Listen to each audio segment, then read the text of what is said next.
Vogliamo quantificare l'attività della bonifica in questo momento?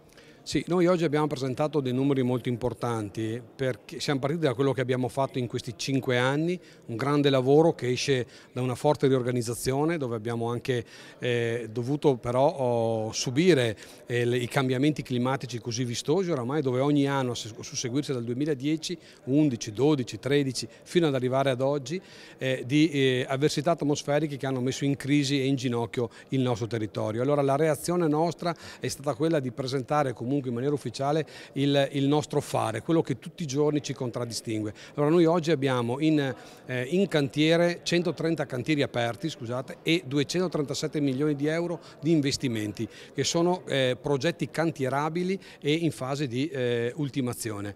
Questo è tutto il nostro progetto attuale. Poi dopo abbiamo un altro tipo di progettualità che ci guiderà e ci porterà nei prossimi anni. Sono quelli che vedono i consorzi di bonifica inseriti nel grande progetto, nel grande programma di Italia Sicura con il governo. Là dentro, nella cabina di regia, essendo diventati bracci operativi di questo, abbiamo presentato assieme alla Regione e per la parte nostra sono 105 cantieri per altri 217 milioni di euro. Questi sono tutti progetti immediatamente cantierabili, quindi praticamente a assegnazione di risorse si aprono i cantieri, si fanno le gare e si aprono i cantieri. E questa è una fase estremamente importante perché questo si aggiunge quello che è poi la nostra progettualità all'interno del piano pluriennale, quello che noi continuiamo a presentare ogni anno al governo attraverso l'ANBI. Il Veneto nella grande progettualità italiana rappresenta il 21% del totale risorse,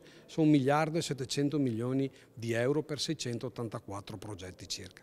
È una grandissima progettualità, cifre importantissime, quasi inarrivabili se le guardiamo con la crisi economica che abbiamo, però in realtà dentro qua abbiamo oltre 50 cantieri pronti.